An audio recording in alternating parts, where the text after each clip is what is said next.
Today's episode is sponsored by Midwest Fire.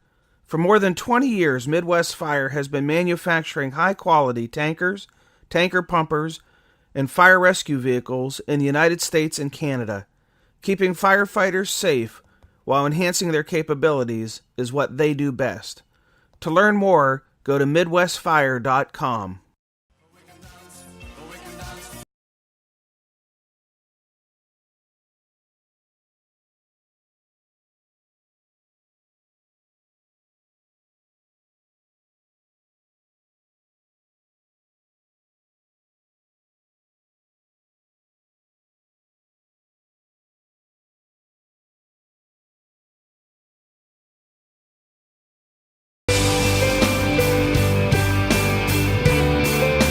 Hello and welcome to episode 40 of the Situational Awareness Matters radio show. I'm your host, Rich Gassaway. The purpose of this show is to improve situational awareness and decision making for individuals and teams who work in high-risk, high-consequence environments. The SA Matters mission is simple: to help you see the bad things coming in time to avoid bad outcomes. I want to start by offering my sincerest appreciation to Midwest Fire for signing on to sponsor the SA Matters radio show for the entire year of 2015. This is a really big deal. It allows me to have a support team to ensure you get weekly episodes on time and for free. I mentioned in the last episode that I had the opportunity late last fall to visit the Midwest Fire factory. At the time, we were in discussions about them sponsoring the SA Matters radio show, and before I commit, I wanted to see firsthand their facility to determine for myself if the quality of the fire trucks met my high standards. I'm kind of funny that way. I really don't want my name attached to any product that's less than superior in quality and craftsmanship. Well, I can tell you from visiting their facility, wow, the staff was amazing.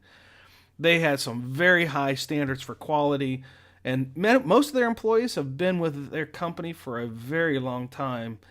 And I can tell you this too, Midwest Fire, they really take care of their employees. And for me, that was huge. It speaks volumes about their internal commitment, and in turn it showed in the quality of the trucks that they build. If you're thinking about buying a new engine, a mini pumper, or a tanker pumper, check them out, MidwestFire.com. That's MidwestFire.com. I want to also thank Midwest Fire for sponsoring a giveaway for one of my programs. Last year at FDIC in Indianapolis, they sponsored a giveaway, and the winner was Loveland Fire Department in Colorado, and they're scheduled to have a full-day situational awareness seminar on Saturday, March 14th, funded 100% by Midwest Fire. It's gestures like that that speak volumes to Midwest Fire's commitment not only to building great fire trucks, but also to their passion for improving firefighter safety. In case you missed the big announcement last week, the new website has launched. Woohoo! I'm so excited. I've addressed some of the small bugs that I've had with the launch, and there are a couple more things I'm working on, but it's up and running, and I'm really happy for that. When you visit the site, you'll see a blog roll down the left side. You'll see a podcast listing of the episodes in the middle. I think you'll find it easier to access the content, and there's easier access to the store. Some mini courses that I'm working on. It isn't quite ready to launch yet, but you can get a sneak preview of the titles that are going to be offered in the mini courses. Some information about live events, a few testimonials, a blue box on the right-hand side that you can click on to see the upcoming events, and a red box, which you've probably heard me mention in previous episodes, is a place that you can click on to sign up for the free membership. I'm coming to you today from San Diego, California, where I'm in town to present two programs at the Firehouse World Conference. Last week when I was in Denver, I forgot to bring along my regular podcast recording microphone. So the recording of that episode was with my built-in microphone on my MacBook, and I know the quality wasn't quite the same, and I apologize for that.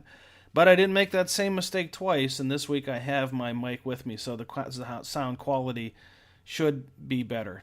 I've been getting some nice feedback on the radio episodes, and I sincerely appreciate everyone who's taken the time to go to iTunes and Stitcher and to subscribe and to leave your feedback. It really does inspire me to work harder. If you like the show, please consider leaving a 5-star review.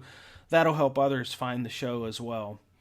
I'm working hard to recruit new members for the SA Matters community of learners, and I'd like to have you along to be a member if you're not one yet. You can join for free. There are over 5,000 members sharing ideas on how to improve situational awareness and how to make better decisions under stress. If you're interested in joining the SA Matters community, you can go to samatters.com, click on that red box on the right side of the homepage. I've added a bonus for new members joining, and there's a couple of reasons why you might want to consider signing up. One, it's free. Who can beat free? Two, you get that special report I've created called 25 Best Practices for Improving First Responder Safety. Three, you'll be connected with me and receive my newsletter once a month on topics related to the SA Matters mission. And four, in celebration of the 3-year anniversary of SA Matters, I'm going to be sending out some free video mini courses that will focus on how the brain learns and how we are training first responders to fail, and of course some best practices for how to fix those problems. You may want to make sure that support@richgasaway.com is on your safe sender email list. Otherwise, the emails that contain video links may get sent to your junk mail folder. Based on the live programs I've done on this topic, which I'm, by the way, doing that topic tomorrow here at Firehouse World, I think these videos are something you're going to want to watch and maybe share with others. So be watching your inbox. They will be coming soon. I'm still working on it, so thanks for your patience there. If you're not a member yet, head over to the samatters.com website and sign up today. A couple of episodes back, I interviewed a close call survivor, and I received multiple emails asking how they could contact the guest. That's when I realized, I've never mentioned the fact that every episode has a corresponding show notes page on the samatters.com website. All you need to do is go over to the website and put samatters.com / and enter the episode number, which I always mention at the start of each show. So, for example, this is episode 40. So you'd open up a browser, enter samatters.com / 40, and that'll take you to a page. It contains a link to the episode. You can also play the episode right there from your desktop, although iTunes and Stitcher will allow you to subscribe and get them automatically. And there are show notes, and it'll contain a list of the takeaways for the episode and some information about the show's sponsor and the contact information for the guest. And you can also leave feedback on the episode. There's always at the bottom of each post a place to leave feedback or input or ideas, or share something that you'd want to contribute to that particular topic. I'd like to take a moment to thank our recent hosts of the SA Matters live tour events. These events could not be possible without the commitment and support of our program hosts. Recently, that would have been our Arvada Fire Protection District and Training Officer John Collar, the Castle Rock Fire Department, and Chad Watch. Thank you for arranging to have me there in Castle Rock. The Minnesota Rural Electric Association, thank you for hosting me and giving me the opportunity to talk to the electric line workers. I really enjoy advancing the mission to other folks that work in high-risk, high-consequence environments. In this case, the electric line workers, and the feedback was nice there, so thank you for that. January 31st, I'll be at the Wisconsin Indian Head Technical College in Hayward, Wisconsin. February 27th, the Michigan Fire Chiefs Association, February 28th to March 1st. I'm doing a company officer development program in Terre Haute, Indiana, March 2 to 6, a company officer development program for the Indianapolis Airport Fire Department. March 7th and 8th, back in Terre Haute for part 2 of the Company Officer Development Institute.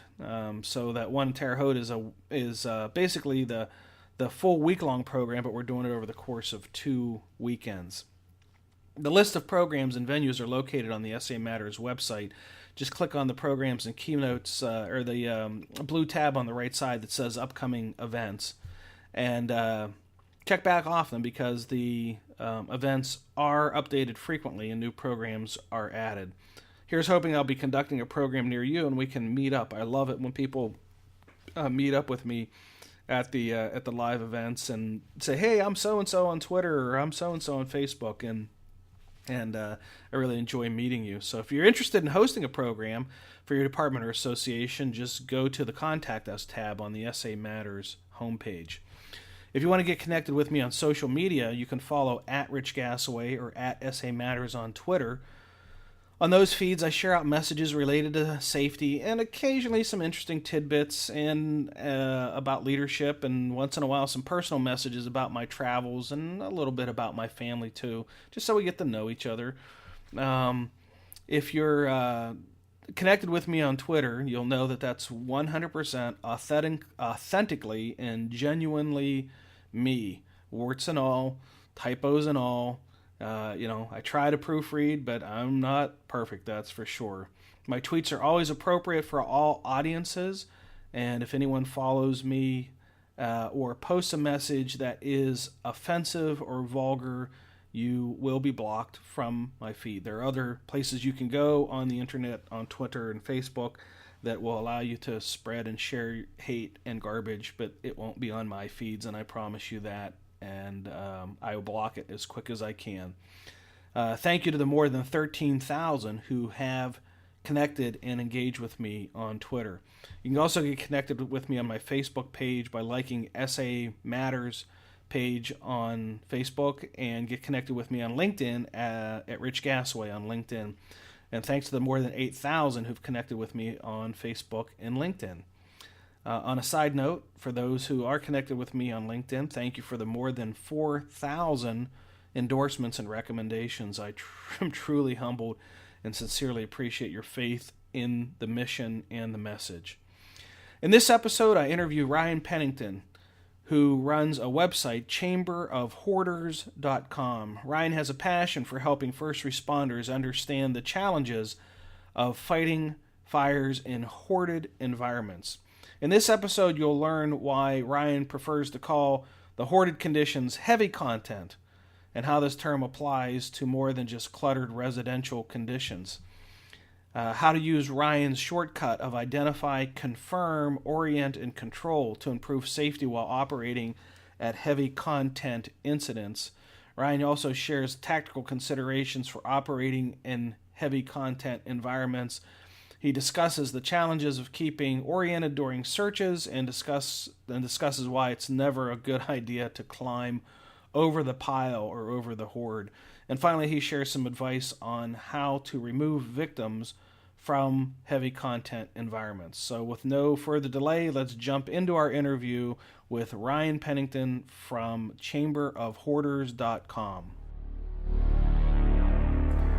Ryan, thanks for taking some time to sit down with me here in San Diego and talk about one of the topics that you're presenting about here at Firehouse World, and that is firefighting in the hoarded environment. And I know that's a topic that you're very passionate about.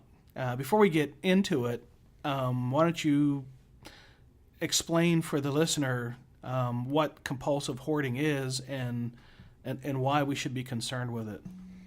Compulsive hoarding is the accumulation of and failure to discard a large amount of belongings that have no apparent value.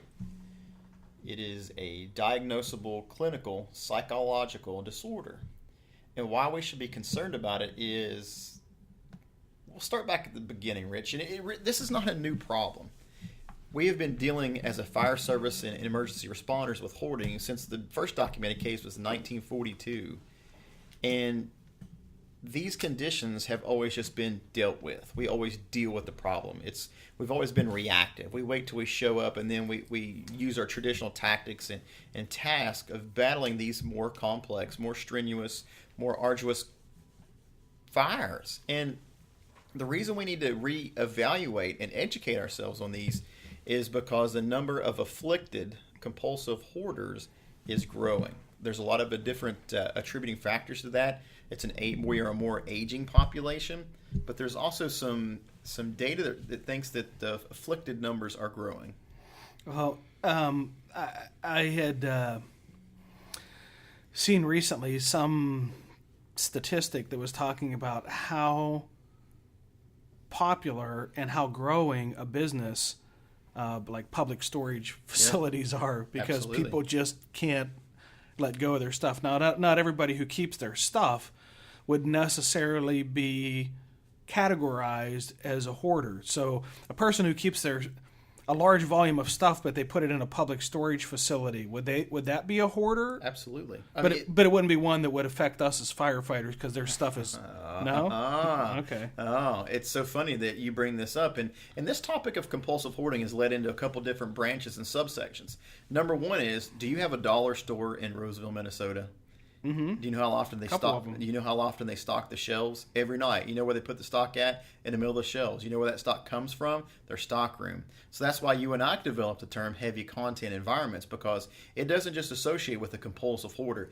Is that the lead cause why we did it? Absolutely. But would a dollar store on truck shipment day 2 months before Christmas be a heavy content environment? Yes. Does it affect firefighters? Yes. You also brought up the self-storage facilities.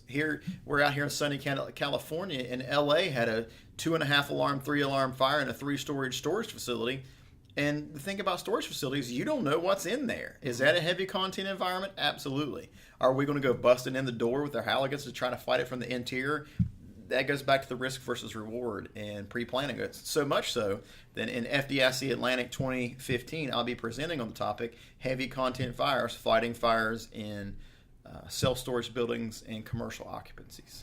Okay, so hoarded is not just people's houses. Then, well, I guess what I want to do is kind of maybe veer away from calling it hoarding and stick to what you had said, the heavy content term, because it could be a commercial building with heavy content. It could be a storage facility with heavy content. It's any environment where the contents would exceed what would be normal occupancy content expected. Is that saying it right? It is, and we want to refrain from using the word hoarding in pack rats and trash houses to begin with, because we need to personalize this disorder. It's not just a bunch of emotionless people. Matter of fact, it's just the opposite. These folks have a high emotional connection to their belongings. Now, heavy content. Let me throw you another little spin out at you. What's in your attic of your house right now? In my attic? Your attic. There's no storage in my attic. I'm a bad example. All right. I don't have any access to my attic other than this tiny little hole. So, but let's go with my attic. Let's go with a relative. Let's go with my parents' attic. Right. When I was a kid. Christmas decorations. Right. Keepsakes, memorabilia. Not just Christmas, all the decorations, everything that there was in any other storage room in the house.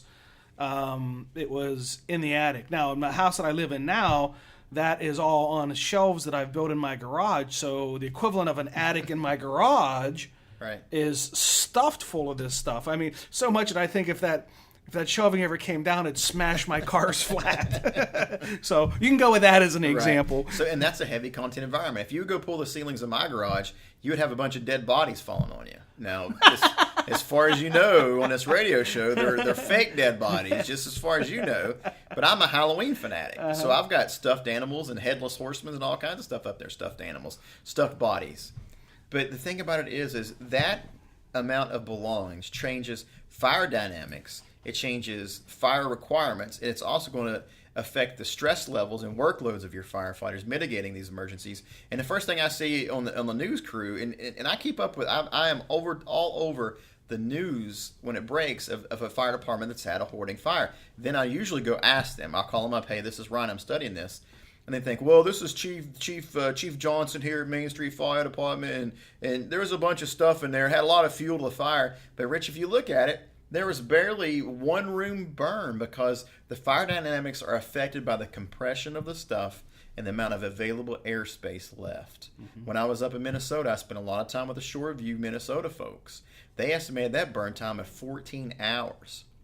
Floor joists were burned through, and it was a fatal fire. Mm-hmm. So we really need to take in consideration the fire dynamic changes. Now, can I tell you with any kind of scientific specificity? I don't know if that's a word or not, but I'm going to make it. Right now, I cannot, but I can tell you the Shoreview, Minnesota experienced this. I can tell you that Elyria, Ohio experiences it. I can tell you that Fort Wayne, Indiana have one now.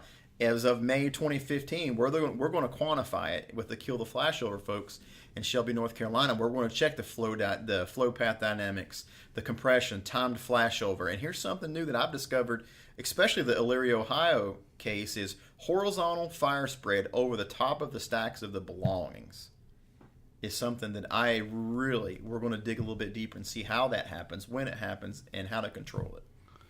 And from the folks that you've interviewed, Ryan, what are some of the differences in fire behavior or smoke behavior that they observed in those fires that might have been outside what we would otherwise see in a non-hoarded environment? Did the flames travel different? Did the smoke travel different? Did they see different things when they were doing their size up? And we'll set aside for a moment, seeing the hoarded environment, but I'm talking about the fire conditions themselves or smoke. Most of them say that there has been an extended burn time before discovery.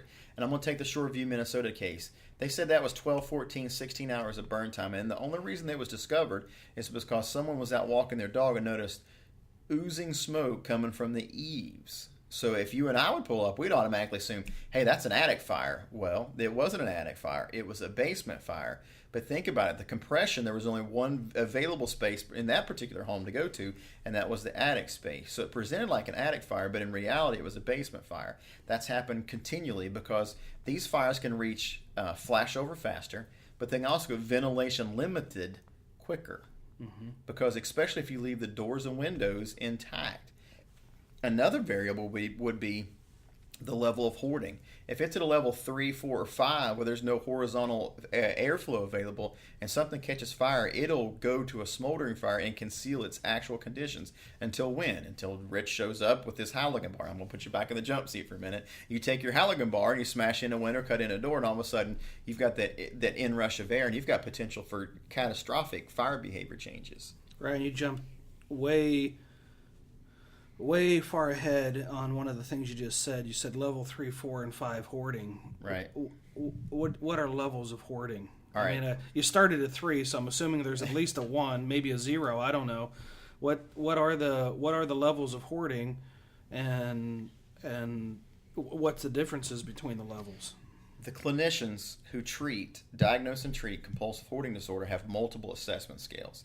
So if you call them and say Ryan Pennington's he's a compulsive hoarder, they'll come into your house and tell you how afflicted you are. Well, I took those scales and chose the one that best fit the fire service, which was a 1 through 5 scale, and broke it down into noticeable clutter, visible clutter scale, whether that's from inside the house, outside the house, or whatever, and broke it into levels 1, 2, 3, 4, and 5. And the Reader's Digest version is level 1 is probably what most house fires nowadays we run into. All your exits are available, the doors are available, there's some noticeable clutter around the tables, trash cans may be filled, basements are starting to become full. That would be a level 1. No tactical changes, no manpower additions, bread and butter fire for a normal fire. Now level 2 is at or below knee level. So that's when the collection's starting to begin. All exits are available. You may have one door blocked, one window blocked. Tactical changes, you may need to start thinking about extra manpower to deal with it. Level 3 is between knee and knee and waist height, maybe a little bit closer to shoulder height. That's when the goat paths, as the clinician call them, start to be the primary route of travel from point A to point B. Now, this is where we need to really kind of start weighing the risk versus reward paradigm and start figuring out whether is there savable life in there. What's the survivor profile about this patient? Doors are blocked. Secondary means of egress is blocked. Usually there's only one primary route of entrance and exit. Level 4 is at shoulder height. Shoulder height is when needs to be probably a completely defensive operation. It's the pathways are down. Some of the rooms are unusable totally. All the windows and doors are blocked except for one primary way of entrance and exit. And then you've got level 5. Level 5 is there's no usable space. The occupant has filled it so full they no longer live there. They cut the utilities, move on to their next house. Problem where I come from is who finds those places. Some of the, just the homeless folks, some of the drug users, maybe some teenage kids, they're smoking pot or something, will find this vacant home. What do they use for heat and light? They use fire. Now, you have a structural fire come in. This is when we need to know these buildings exist. And I will bet you 2 of my paychecks that Roseville, Minnesota has a level 5 hoarder house in its community that's not being used. Now, when I teach this class, I keep coming back and saying, I don't want to hear over the radio that this is Chief 1 arriving on a scene of a 2-story wood frame, heavy smoke show inside a Division 1 we have a level 2 hoarding condition, or a level 2 heavy content, as we like calling it. This assessment scale needs to be done before the fire happens. Almost 10 times out of 10, when I speak to a department who's had one of these types of hoarding fires, including my own, is they've been inside that house before. And if they do any kind of pre-fire planning or notification of it, it's only to the people in their station, not their mutual aid companies, not the whole department, and not develop it as a attack strategy for when it catches fire, not if. For the houses that they've not been in before, what are the outward indicators that when they arrive on a call that they might be dealing with a hoarded environment, before they make entry and get themselves in a situation? Is there anything from the outside that you can see that indicate hoarded environments? Absolutely. And I kind of borrowed some of your terminology that you use here on SA Matters Radio, and you always tell people, what are the cues and clues? What are the cues and clues? Well, I break that down into cues and clues of the hoarding. Number one, the best way to get an accurate look at your residences that you suspect hoarding is get on Google Earth and zoom in. And it is remarkable what you can learn about a residence by doing that. Now, before I start the assessment of it, I will tell you that there's 2 different types of assessments. It's going to be an assessment for someone in a municipal district that has building codes, and then someone in the rural area who does not have building codes. The municipal building codes state that most often your clutter cannot extend beyond the front porch, or the code enforcement officials can come and make you clean that up. The rural folks, it's going to be a little bit easier because they can put stuff wherever they want. So now, as you approach it, you need to be looking for a few things. Overgrown shrubberies, overgrown trees, concealing vegetation is what I call it. And back where I come from, if you see someone trying to hide something like that, it could be a marijuana grow facility, a meth lab, or a hoarder home. If we get all 3 in the same call, Chief, we're having a great overall. We're going to need Taco Bell and everything. But anyway, so you're looking for overgrown shrubberies, or you're looking for overloaded porches, you're looking for side yards of clutter, you're looking for windows that are blocked, and then you're looking for inside their vehicle. I call it an HTU, Hoarding Transportation Unit, because that's how they get their stuff to the hoarding house, is in their vehicle. And you'd be so shocked that it's probably almost a 98% chance that if their car's hoarded, their house is hoarded. So we've been working on this new acronym that helps people remember that when you discover or suspect a hoarding condition that you want to go through. And the first one's identify. Identify some cues or clues that are not normal, that are indicating that you've got an excessive amount of clutter in there. The next one will be confirm. So if we want to look inside a window, we can confirm. If we want to look inside the backyard behind the privacy fences, that's going to be a confirmation. The next thing we want to do is orient ourselves. And the orientation would be orientation to their entries, orientations to secondary means of egress, orientation to access to the building, and the last one's control. And then what I say about the first thing about control is control your firefighters from running right in immediately. We've got to come up with a different solution to this problem, because us as the fire service, myself included, fail when we instruct our new firefighters. It's engine 3/4 front door, engine 3/4 front door. Well, what happens if that person hasn't used the front door since 1920? Mm-hmm. That's a recipe for disaster. Is the I don't know how to say this, but I'm sure I'm not going to be politically correct. Is the cat lady a hoarder? Yeah, cat dude too. Remember, this affects more men than women, guys. Really? Even the animal hoarding? Yes. Really? Oh my gosh. Okay. I've for better or worse had a few of my calls be the cat lady. I've never had the cat dude. Yeah. I've always had the cat lady. And we were just talking about this recently when I was at a program, because there was 2 sisters that were as you say, I guess, hoarding cats. Right. And one of the sisters passed on, and the other sister didn't call 911 for 3 days, and the cats were doing what hungry cats do. And so when we arrived, we had not only the cat situation, but we also had the other situation. I won't go into the detail because maybe some non-first responders are listening to this. But is that hoarding? Absolutely. That's a subsection of hoarding. Now, the way I put this in perspective is in my presentation. I have this slide with like 600 mice. And then people are like, ew. And I'm like, okay, so now let's put this house with 600 mice on fire. Where are those mice going to go? They're going to come be running out. How are you going to control those animals? How are you going to be humane to them? Could you imagine going into a house with 400 chihuahuas coming out from a puppy mill that would be considered animal hoarding? I mean, that house is going to burn because I'm a dog lover. I'm going to step to start picking up chihuahuas. And where are you going to find resources to mitigate that emergency when you roll up with engine one and you've got 300? Well, I mean, out here in California, a guy had like 300 snakes. 2 words for you, Chief. I'm going home, letting it burn. But and that's things that fire departments need to be pre-fire planning for. You got no-kill shelters that are resources. You've got all these people, the animal rescue facilities that you can call and manage this problem. Now, from a tactical standpoint, imagine that first arriving firefighter company officer or firefighter officer and driver having to stop everything they're doing to take care of this situation. Are there any resources that you know of available to resources or programs, I guess, where, like, say the I don't even know.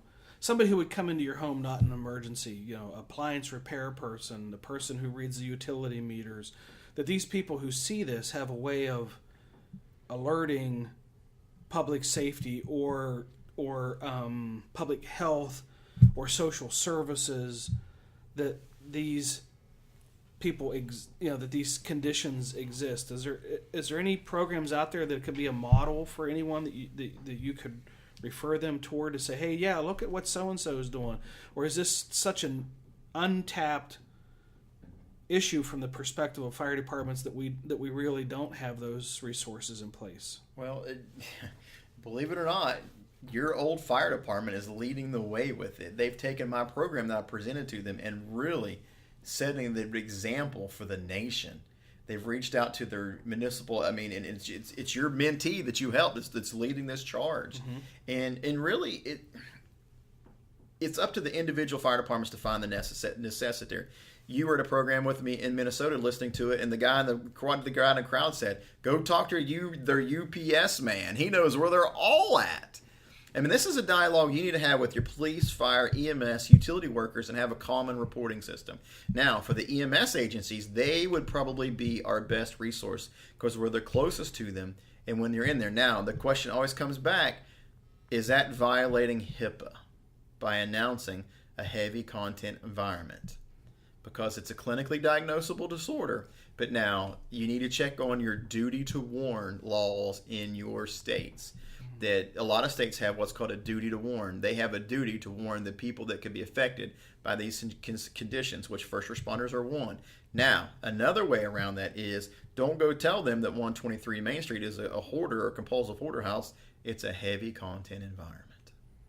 So as a fire chief, you need to open that dialogue with your police officers, utility workers, EMS, heck, the cable guy. If you can get the cable guy on this, you're going to know where they're all at. And they're all affected by that because they're having to go into it. Now, you brought up the cat lady. The cat lady has ammonia in their house, right? How many times have you been in with an ammonia-filled house? Well, they've got documented cases of that ammonia being 300 parts per million going in there. Mm-hmm. Now, you brought up a good point that a firefighter who knows of a heavy content environment should not post on their Facebook. Absolutely that not. 123 Main Street is a hoarder home, or even if they know about it, say anything about somebody in an environment being a hoarder, because that might be a medically protected condition. Absolutely. I wouldn't call them hoarder no matter what. I mean, and I really struggle with this with my website, chamberofhoarders.com, that I want to take that word hoarding out of it because it's offensive to these folks. Now, let me give you another little perspective. So I'm the firefighter, you're the fire chief, and I got my SCBA on over here, and I'm saying, hey, chief, this is firefighter one. this is the trashiest house I've ever seen. This person's a hoarder. And all of a sudden, we'll use your cat lady person. She's standing beside you, Chief One, with this big old radio on there. Have you ever seen a ticked off 90-pound woman who wants to be passionate about their belongings? I mean, the reaction can be almost violent and has been violent. Yeah. What we see as junk is not junk to them, right? Absolutely not. If their perceived valuables is like your baby pictures of your children, their senior portraits. Sure. So, I mean, imagine that. I don't like talking about feelings very often, but we really need to respect their feelings for their belongings. Multiple case studies. Point Pleasant, West Virginia, Philadelphia. These folks have had to be physically restrained during firefighting operations from running back into it. Philadelphia, the guy died. He ran in and out twice before the fire department got there. On the third run, he didn't come back out because he was so compelled to protect his belongings.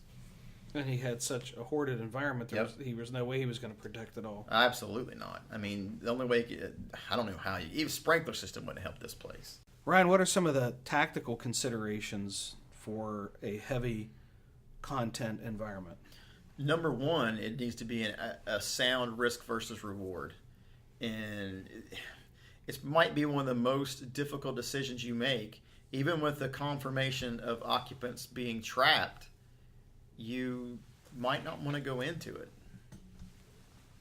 But the thing about it is we can't deal with these situations like bread and butter fires. And the biggest question, or the biggest kind of, I don't know how you even say it, the people that say that I'm wasting my time doing this, is like, well, if it's a hoarder house, we just won't go in. Well, okay. Is that a solid choice in many fires? Yes, but what about the Shoreview, Minnesota case? When it came in with just barely smoking out of the eaves. Do we go in them? Absolutely. Can we go in them? I'm going to leave that decision up to the listener. Now, during the class, I lay out these variables that you need to think about. Number one variable, risk versus reward. Absolutely. I mean, it's just standardized for everything. Number two is it a manageable fire? Meaning that, is it a small wastebasket on fire? We want to go through our sound, solid, size up tactics, whether we use the dots and reading smoke, we'll use the occupancy, the construction, all of this comes back into it. Now, if we have confirmation that no one's inside there, what I teach is attacking it from the sides.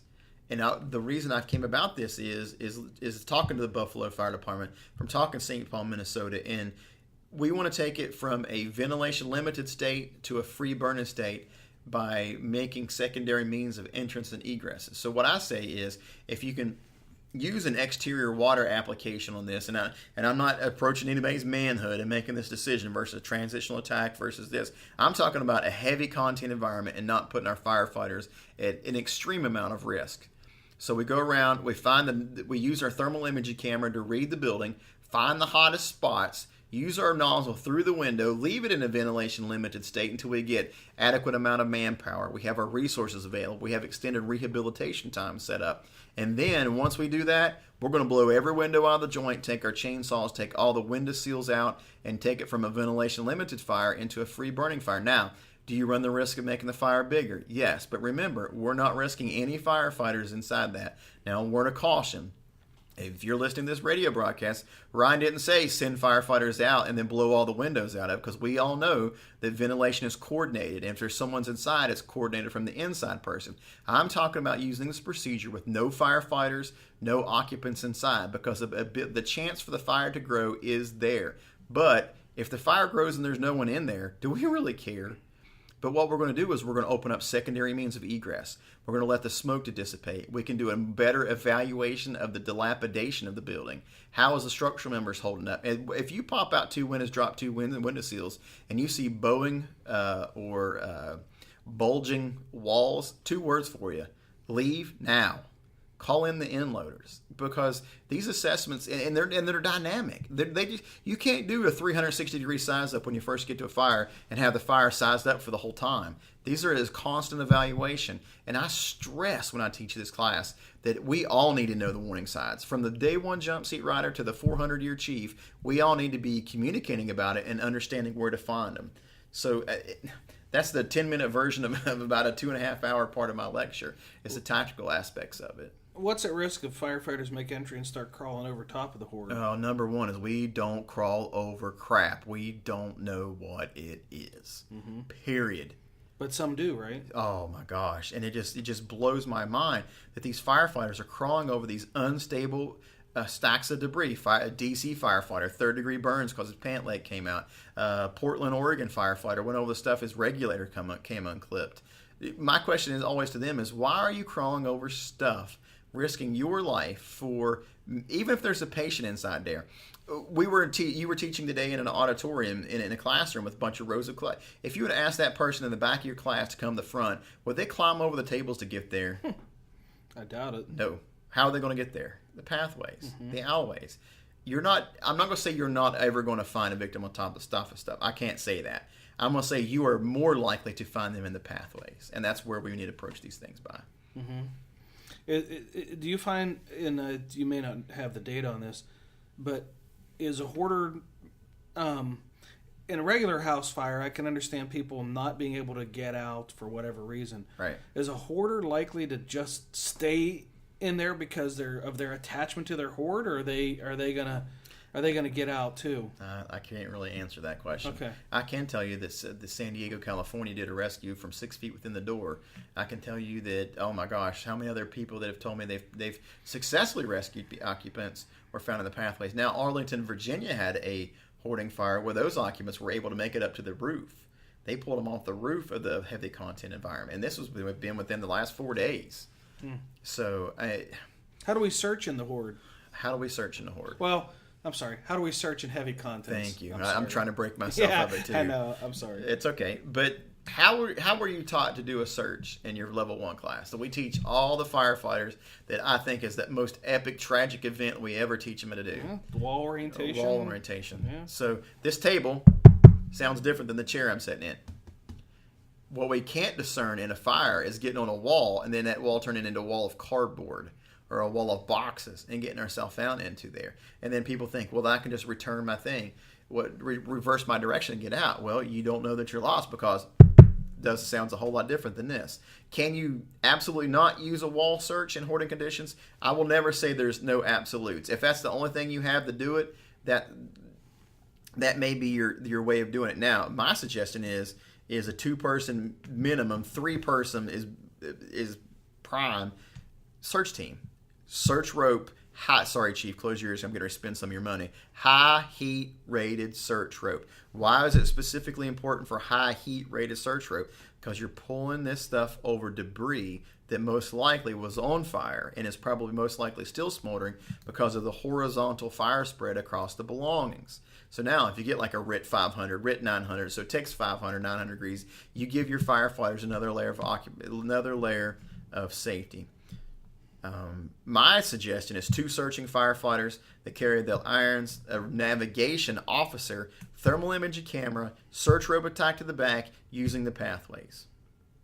Constant evaluation of conditions, whether that's the depth of the hoard, the thickness of the hoard, fire conditions, and communications to and from the outside. Is that a perfect way of doing it? No, it's not. Is it offer you the 3 levels of safety? Yeah. Number 1, you've got a 3-person crew. You've got 2 people that can search ahead of that, but you've got 1 person that's using the search rope plus the thermal imaging camera. Well, what happens if the thermal imaging camera goes out? Well, you got your search rope. What happens if your search rope burns through? You got the thermal imaging camera. That offers you the most layers of safety that I can come up with doing this. And they find the victim. It seems to me like getting the victim out of a hoarded environment would be extremely challenging. Number 1, you want to try to find secondary means of exits, if any way possible. I can't remember which one it was. Elyria, Ohio breached a wall, or did a wall breach to bring her out. I mean, it was a recovery at that point. Windows, wall breaches, because you don't want to drag them through a 1,500 square foot hoarding house. I mean, if any way possible. And if you do, you better have all your stuff in one sock as far as your communication. And this is where I see a lot of firefighters in the basic level fail. If you and I were going to move this bed over here, do we go 1, 2, 3, go? Or is it 1, 2, go? No, it's ready, drag, ready, pull. And you need to work on working these communications, both verbal and nonverbal, in a 24-inch pathway. So, I mean, that comes down, and that's the thing about teaching this hoarding firefighting class that it even increased my passion for it is I'm not trying to reinvent the wheel. I'm not trying to sell you no whiz-bang hoarding nozzle, although the fire chief of St. Paul now, we're going to have to get back together and work on that one.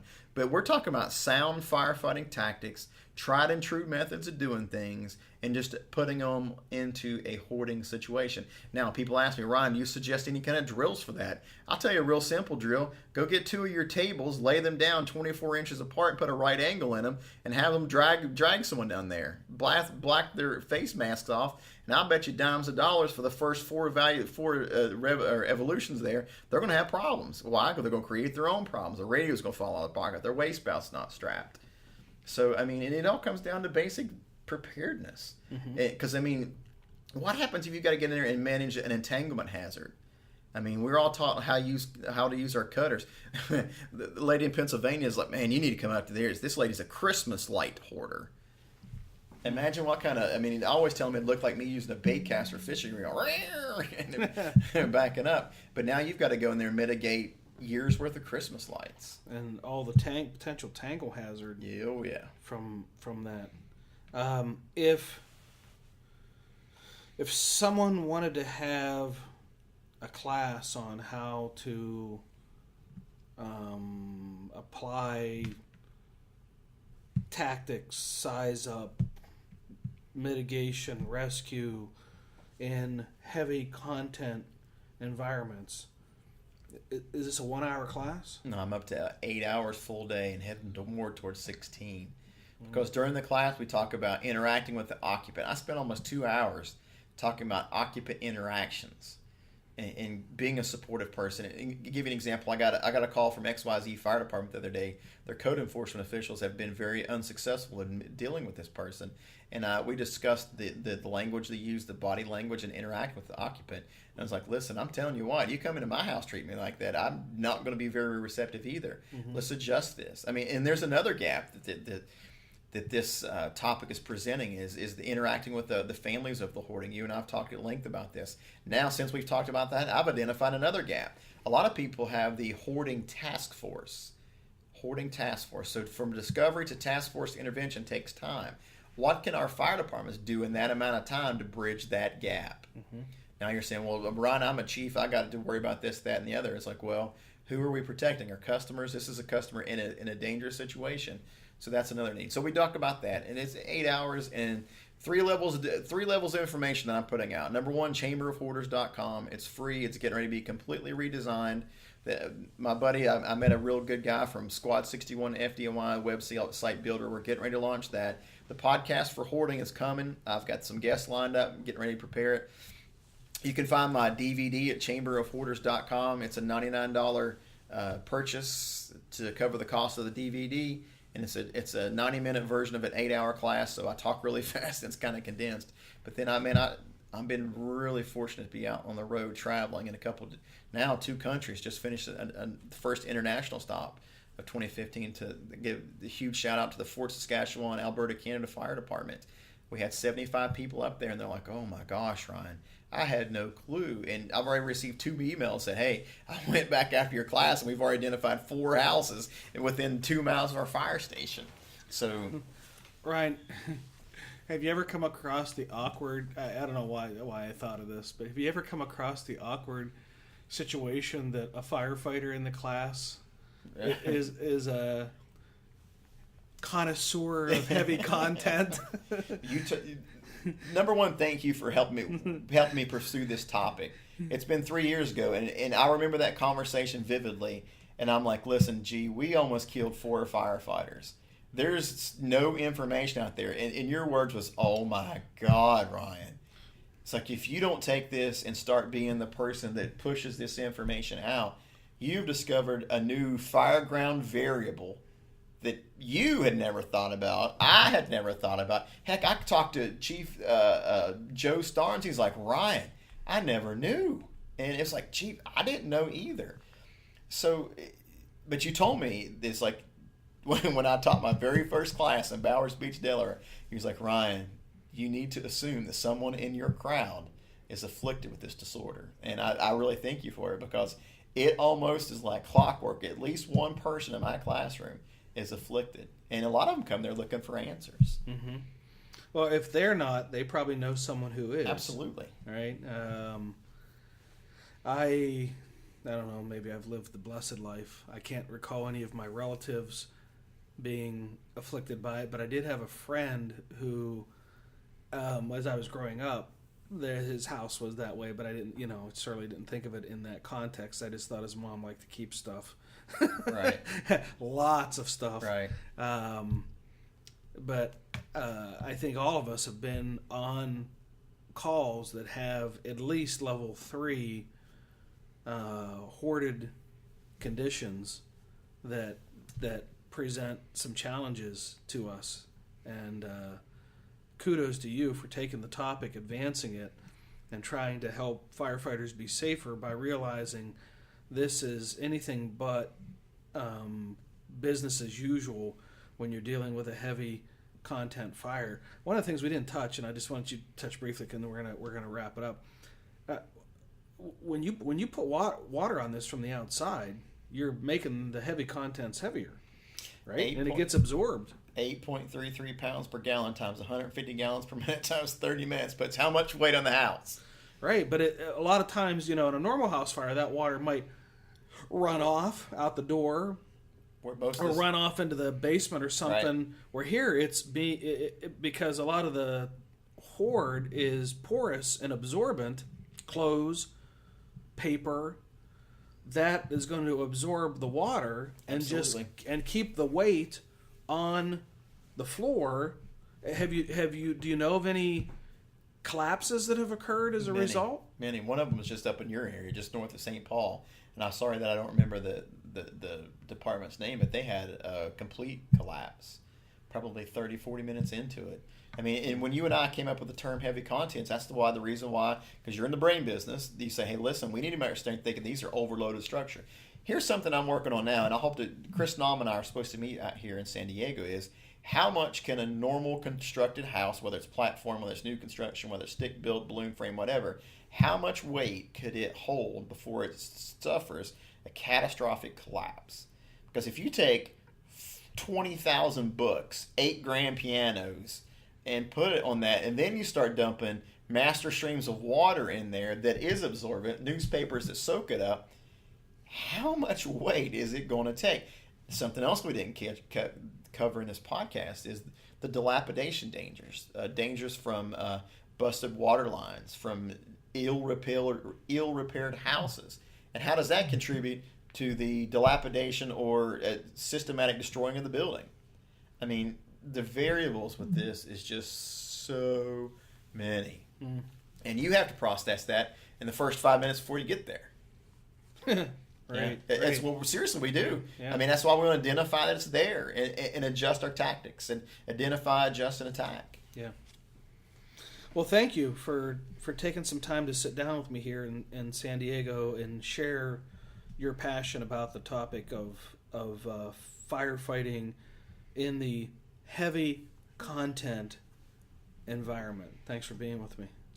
Thanks, G. Well, let's go enjoy some California sun now. Yeah, right on. Get some fish tacos. All right, I'm in. Well, that's it. Episode 40 is complete. Thanks to Ryan Pennington from chamberofhoarders.com for being my guest. Thanks to our sponsor, Midwest Fire. And thank you, our listeners, for sharing some of your valuable time with me today. I sincerely appreciate your support of the SA Matters mission.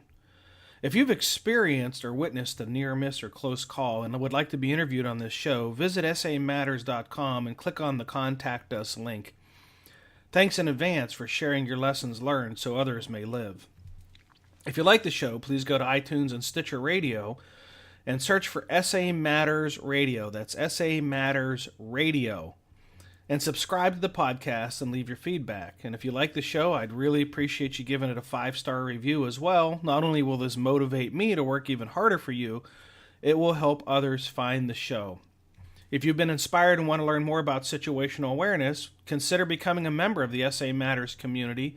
It's free, and when you sign up, you get that special report I mentioned earlier. 25 best practices for improving first responder safety. To claim your free gift, head over to samatters.com. Click on the red box on the right side of the homepage. Be safe out there, and may the peace of the Lord and strong situational awareness be with you always. You've been listening to the Situational Awareness Matters radio show with Dr. Richard B. Gassaway. If you are interested in learning more about situational awareness, human factors, and decision-making under stress, visit samatters.com. If you are interested in booking Dr. Gassaway for an upcoming event, visit his personal website at richgassaway.com.